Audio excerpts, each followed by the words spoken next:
The book is called Dreams Deferred: 6 Decades of Discrimination Against African Americans in the Milwaukee Construction Industry. It's written by Ruth Zubrensky, Paul Blackman, and Freida Webb. They're here today to discuss why the events the book reveals are an essential part of Milwaukee's labor history. This book is about the challenges of the construction industry as it relates to people of color and its uniqueness of the construction industry as in regard to entry, retention, and the opportunity to obtain an apprenticeship and become a journey person. It's a history book because it explains what has happened in the past and how it has devastated a certain group of people like black people.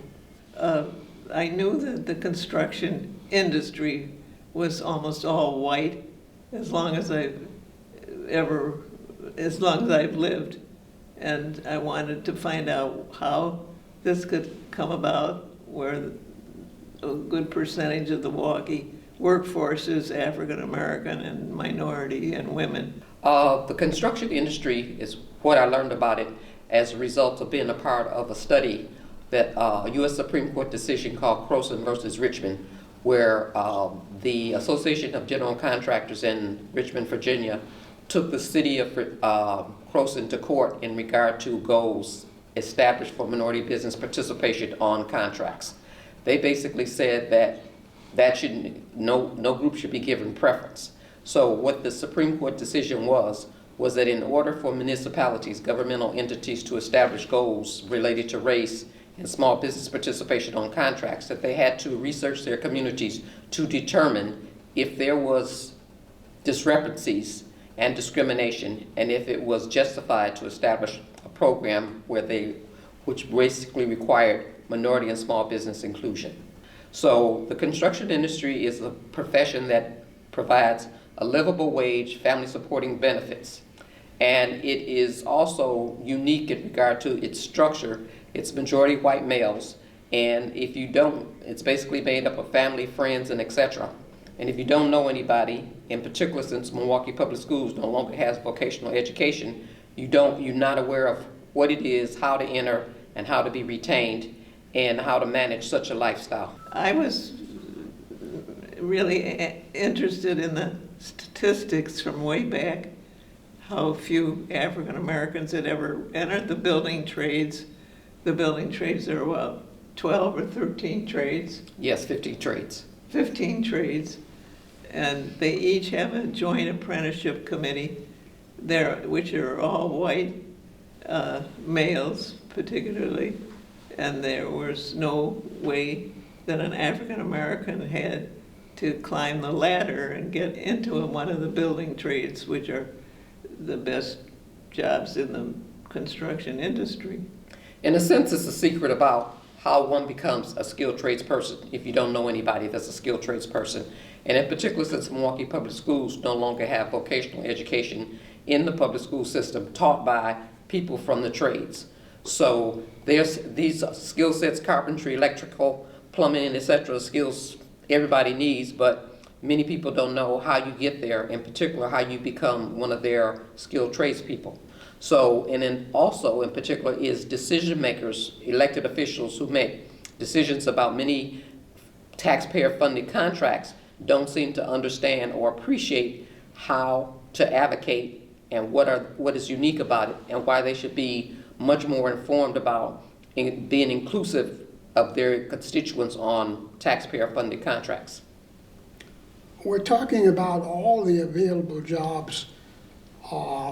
If you're talking about electricians and plumbers and craftsmen, we're talking about all of those where black people have been eliminated, completely not recognized. The recent American Rescue Fund that President Biden has basically instituted, which has made billions of dollars available for states across the country to basically do road work and other types of work. So right now the construction industry is very busy, and there is a shortage of skilled tradespeople, but the pipeline that should include people of color is not there. The book's only been out, say, since October.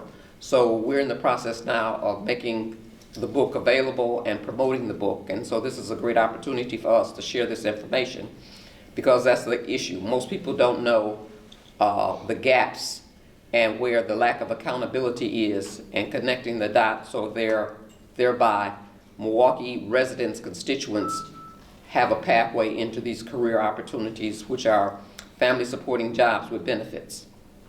I know this is a history book. Is there anything in the past that suggests where we will be in the future? That's a good question. There needs to be more accountability. There are a number of stated individuals, contractors, unions, and city administrators who have responsibility for making sure there's representation of underemployed and unemployed people, as well as apprentices on jobs, but there's a lack of accountability. I guess a number of people don't know how to connect the dots, but this book helps connect the dots and say, this is the path, this is where the weaknesses are, these are the gaps that need shoring up, and these are careers that your constituents need and deserve, and would help more people become tax-paying citizens. And so to that extent, hopefully, they'll see the benefit of this. I mean, sometimes people often say, you know, we can't find anybody qualified. It's always interesting where we as black people did this work when we were enslaved people and it didn't pay wages, but when it pays wages and have benefits, and we're not qualified. So it demystifies a number of things that people need to be aware of, and hopefully will bridge those gaps and make this information more available, in particular with the Milwaukee Public Schools. These are family supporting jobs, but they are not available to people of color like they should be.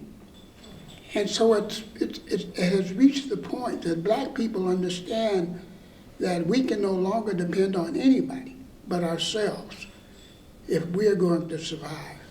And what we want to do is make this information, put this information out there, make people aware of the shortfalls and the missing links, and hold the people accountable, but not only us, but everybody else know to hold elected officials and public dollars accountable on all this work they see up and down, whether it's a street being repaired, whether it's a building being built, whether if you calling a plumber for your own self and saying, I need this help. These are opportunities that are going unmet in our community because of the lack of information and the lack of relationships and the lack of accountability on behalf of decision makers, those decision makers, elected officials, contractors and unions, and etc.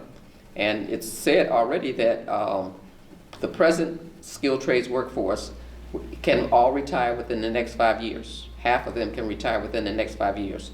It takes 5 to 10 years to train a skilled trades person. So the time is now to be started. One thing I think that could be helpful is to bring use Legos from kindergarten up. So basically young people, whomever, get an opportunity to see that there's a relationship between their imagination and what they do with Legos, and it could take them from a skilled trades opportunity to an engineer to an architect, and build upon this, and therefore let the bring in those people who got a vested interest in regard to, if you want your pension to be maintained, somebody's got to be coming behind you. So it's in your interest to train the future workforce and prepare the future workforce and make them aware, beginning with information. And that information could begin with Legos. Offices of the building trades used to be in Milwaukee City proper, but now they're all spread out in the suburbs, and it's hard to get to if you don't have a car. So that's one of the possibilities, is that you need a car to be an active participant in the construction industry. Well, I think that every member of the government should have a copy of this book. But I believe that the members of the government they are only concerned about those people who vote for them. And I think that's the problem, that they don't see how difficult this is for a certain group of people, because what the members of the government are looking for, they're looking for people who will vote for them. And so we get overlooked as a result of that. This book can be found at the NAACP office right now. We're looking forward to putting it on the NAACP website and creating a website independent of that to basically promote career opportunities, underrepresented career opportunities in our area.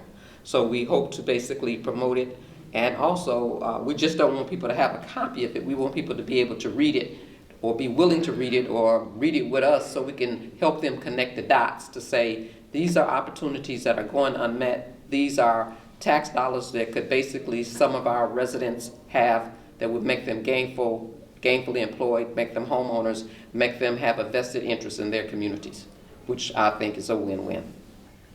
I think that there are certain things that people have to understand that have not changed.